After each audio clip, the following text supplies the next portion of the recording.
विश्वगुरु हिंदुस्तान को मेरा नमस्कार। हम में से बहुत लोग इंग्लिश को एक बहुत ही टफ लैंग्वेज समझते हैं, पर ऐसा नहीं है। वो भी एक हिंदी या कोई और भाषा की तरह ही बस एक लैंग्वेज है। उसको अगर स्टेप बाय स्टेप सही तरीके से पढ़ा जाए तो बहुत ही आसान से उस विषय में हम लोग मास्टर बन सकते हैं। आने वाले वीडियोस में इंग्लिश वोकैबुलरी इम्प्रूव करने के लिए नए नए शब्दों को उनके अर्थ सहित वाक्यों के ज़रिए आपके सामने प्रस्तुत करूँगा।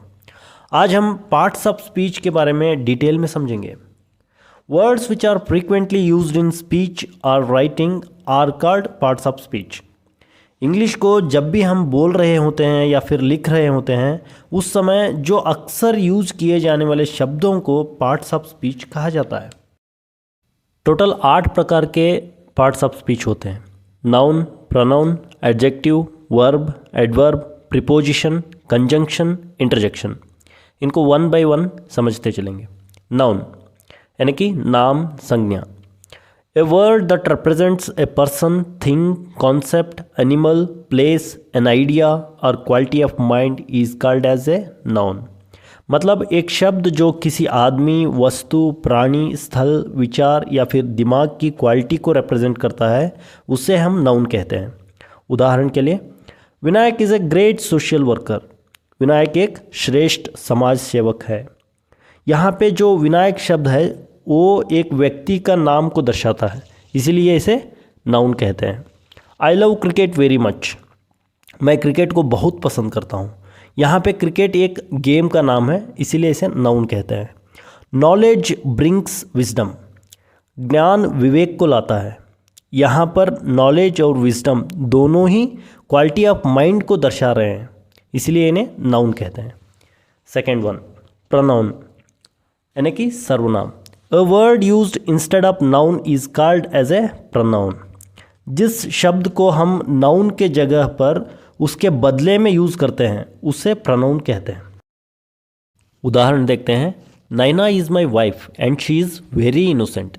यहाँ पे नैना एक नाउन है ना, लेकिन सेंटेंस के आगे चल के दोबारा जब नैना के विषय में कुछ बोलना पड़ रहा है तो वहाँ पे हम दोबारा नैना करके नहीं बोल रहे हैं, उस नाउन के जगह पे शी का उपयोग कर रहे हैं। जो शी शब्द है इसे हम प्रोनाउन कहते हैं। नेक्स्ट चलेंगे, एडजेक्टिव, विशेषण। A word is used to describe the quality of noun और pronoun. To tell the quality, the number और quantity is called as adjective. कोई एक शब्द जिसे हम वाक्य में नाउन अथवा प्रोनाउन के क्वालिटी को बयान करने के लिए यूज़ करते हैं, या फिर उनके क्वांटिटी यानी कि वे कितने संख्या में है यह बोलने के लिए जिस शब्द का उपयोग करते हैं उसे हम एडजेक्टिव कहते हैं। Example, Shreya is beautiful girl. यहाँ पर ब्यूटीफुल शब्द जो है श्रेया के बारे में वर्णन कर रहा है, यानी कि नाउन की विशेषता को प्रकट कर रहा है, इसीलिए इसे एडजेक्टिव कहते हैं। फोर्थ वन, वर्ब, क्रियापद।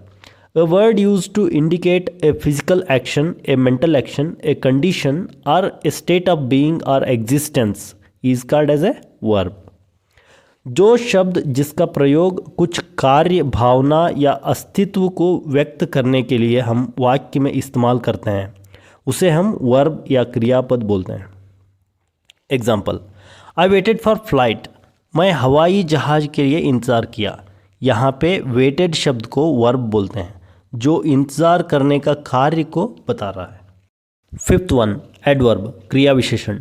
ए word that adds more information about place, time, manner, cause or degree to a verb, an adjective, a phrase or another adverb is called as a adverb.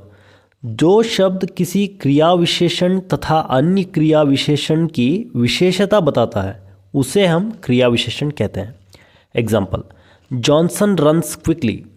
Johnson तेजी से दौड़ता है। यहाँ पे तेजी से यानी कि क्विकली शब्द जो है वह क्रियापद की विशेषता दर्शा रहा है, इसीलिए हम इसे एडवर्ब कहते हैं। सिक्स्थ वन, प्रीपोजिशन, संबंध सूचक अव्यय। A word put before a noun और pronoun to show how it is related to another word in a sentence is called as a preposition.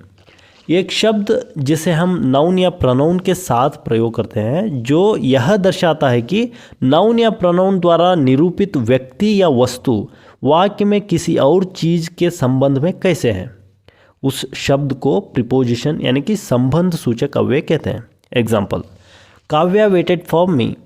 यहाँ पर फॉर शब्द जो है वह नाउन और प्रोनाउन के बीच का संबंध को सूचित कर रहा है, इसलिए फॉर शब्द को प्रीपोजिशन कहते हैं। 7th वन, कंजंक्शन, संसर्ग या संयोजक। A word use to combine two words or sentences is called as a conjunction. वह शब्द जो दो शब्दों अथवा दो वाक्यों को जोड़ने के लिए प्रयोग किया जाता है उसे संयोजक कहते हैं।